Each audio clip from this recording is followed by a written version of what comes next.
Welcome everyone to my first do-it-yourself video showing how I built a lightweight green wall.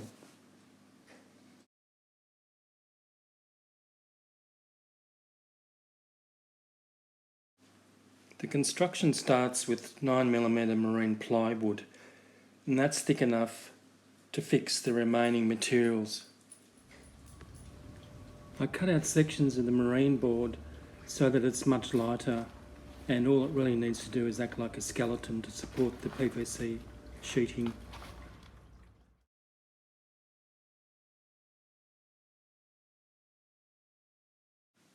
Attached to the marine plywood is the PVC expanded foam board, and that provides a moisture barrier between the felt growing medium and the marine board itself.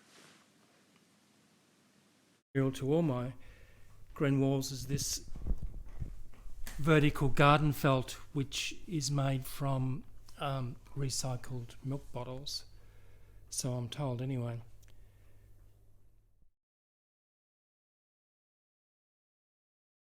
So here we go, putting the staples in.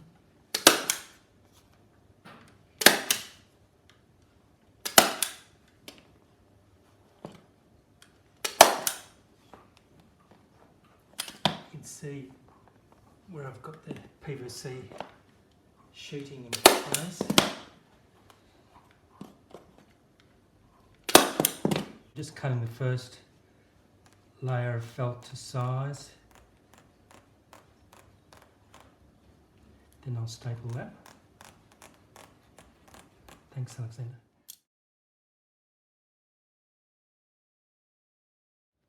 So here we are applying the nylon rope wicks, and Kenny is giving me a bit of a hand. At the bottom of the green wall I've stapled the second layer of felt so I could poke the nylon cord through, and I've also removed the cable ties from the bottom of the cord so that it wouldn't restrict any water flowing up the wicking system.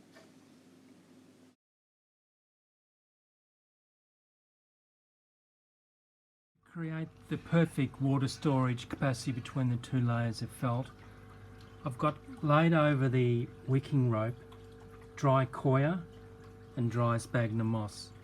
So now all I have to do is staple the final layer of felt over the sphagnum moss coir layer.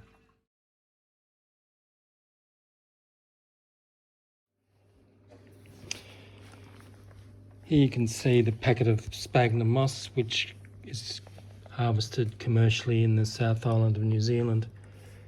I understand that the commercial production of sphagnum moss, they use species that are not endemic to the South Island, but it is grown in a sustainable manner. Well, here we have the final layer of felt attached with galvanised nails.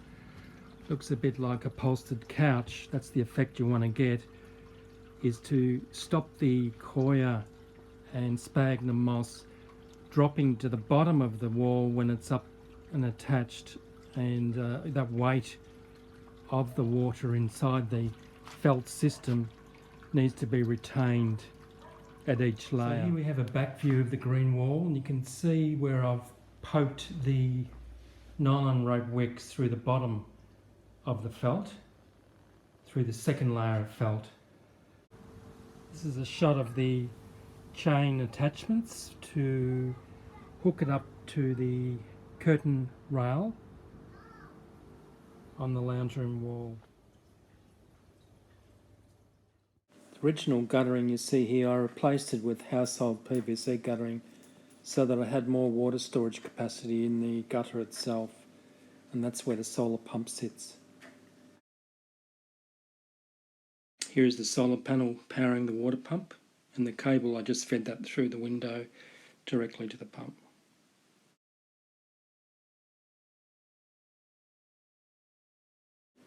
Here's the PVC guttering at the bottom of the green wall, and this is the reservoir where the solar pump sits and pumps to the top of the green wall drippers. And you can see some of the plant roots there that have made their way to the reservoir as well. The nylon wicking cord sits in the bottom of this gutter. Here at the top of the wall you can see the irrigation pipe.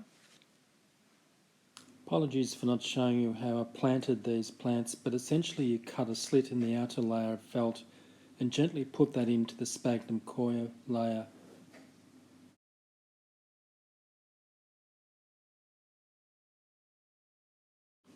As an experiment, a bit of a fun thing to do, I decided to put some mycorrhizae fungi spores into the green wall to see what happened.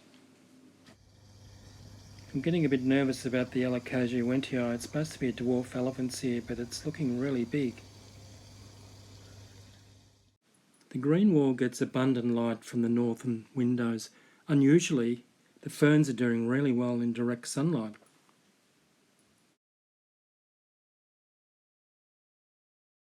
The lightweight green wall is connected to my aquaponic green wall by training this heart-shaped philodendron across the lounge room windows, and it's thrown roots into the lightweight green wall as well.